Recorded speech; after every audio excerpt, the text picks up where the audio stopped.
Hi everybody, it's Peter Schiff, and this is Friday, May 28th, 2010. Well, it's the end to a relatively volatile week on Wall Street. I think the Dow managed to close out Friday with a drop of about 120 points or so. And, the news that we got today, I think that spooked the markets later in the day, was that Fitch was downgrading the rating on Spanish debt from AAA to AA plus. And that caused some concerns. The dollar rose, euros sold off. Gold recouped some of its intraday losses and managed to close with a small gain. Also during this week, we had news or rumors rather than news, that the Chinese government was considering changing its allocation towards the euro, meaning selling some of its euros or European bonds, and that kind of rattled the market. After all, Europe is looking to borrow new money, and obviously they want to borrow it from the same place we borrow our money, from China. So rumors that China was reconsidering the composition of its reserves to reduce euros, that was a rumor that sent the euro down and the markets down. Of course, we've had plenty of rumors like that over the last year or two with respect to the Chinese becoming nervous regarding their treasury holdings. This is the first time I had heard those rumors regarding their nervousness about euros. The reality is they should be nervous about holding both currencies.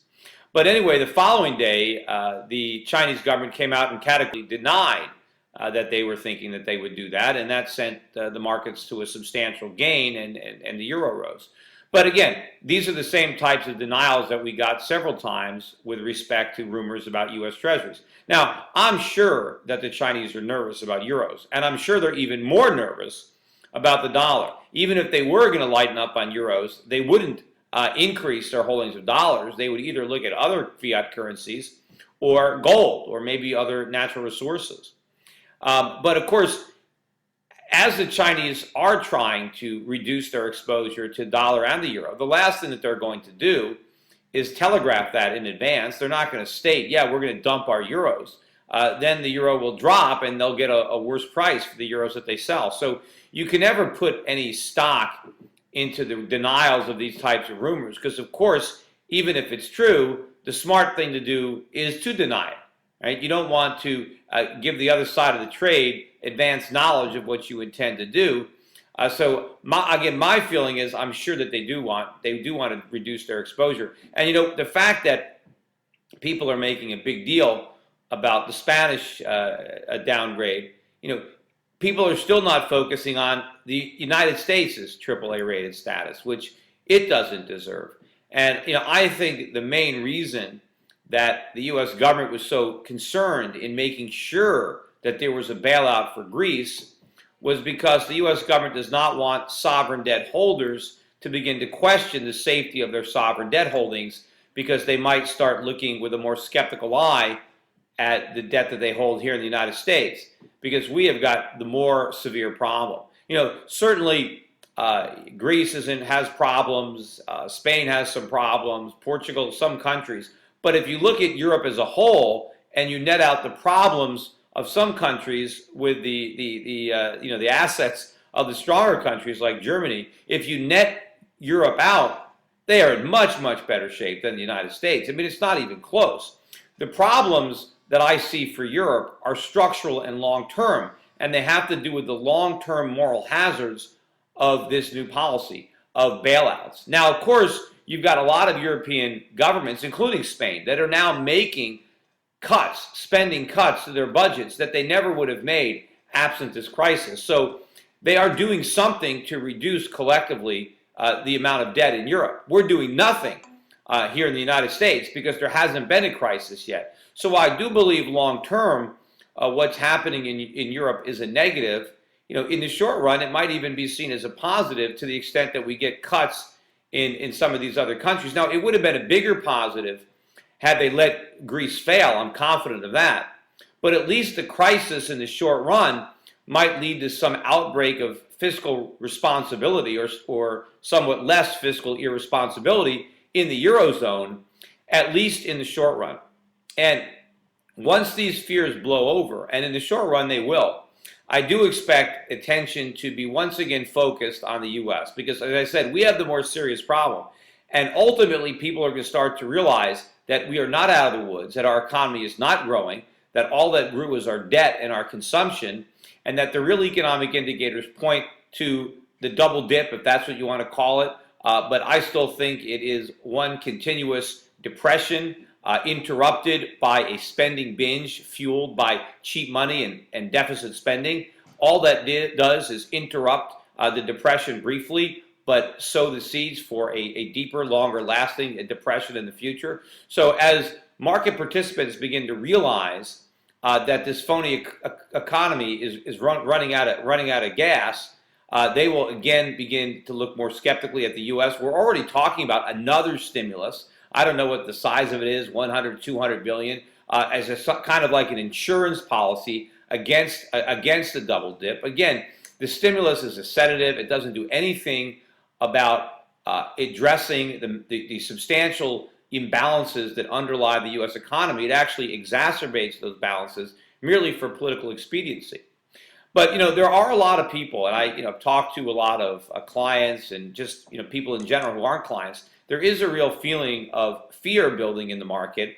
A lot of equity holders are starting to feel this is looking a lot like 2008 all over again. Maybe I should get out.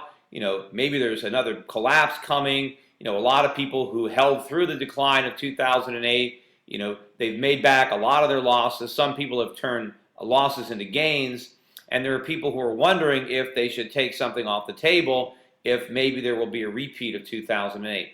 And I tend to doubt that's going to happen. It doesn't mean it's impossible. I mean, anything is possible. And you certainly shouldn't hold your equities if you're not willing to ride out a big decline, because there's no way for me to assure anybody that that won't happen.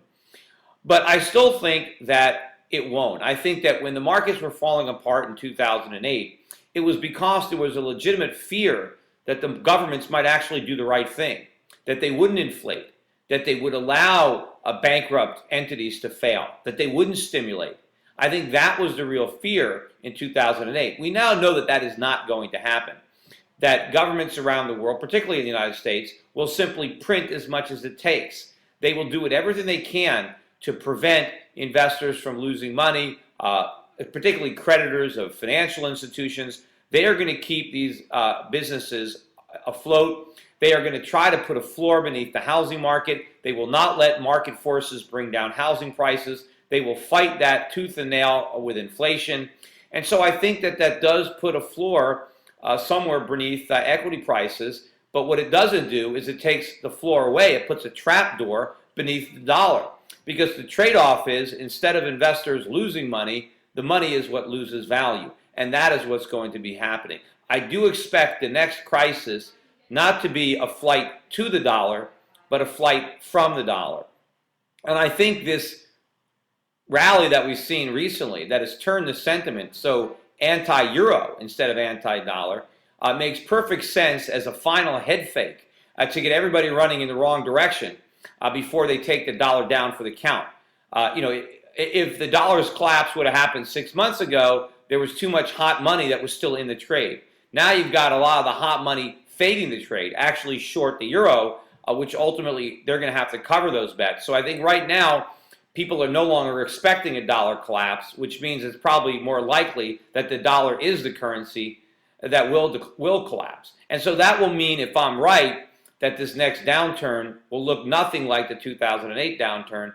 It'll be a downturn where commodities are strong, where gold is extremely strong, where the dollar is weak, and where there is more of a bid in the equity market. What I am ultimately looking for is weakness in the bond market. If I'm right, the real carnage won't be in stocks like it was in 2008, but in long-term bonds, not only government bonds, but corporate bonds, all types of long-term debt. Again, there's no guarantee I could be right. I didn't see the big decline in 2008 to the extent that I didn't see the huge dollar rally or the big collapse in gold and commodities, so it's possible that I'm getting it wrong again. But I think more likely that we're not going to have it the same way exactly twice. And because so many people are expecting it, I think that's a good reason to think it won't happen. Anyway, enjoy the Memorial Day weekend, everybody, and I will be back again talking to you soon. Take care.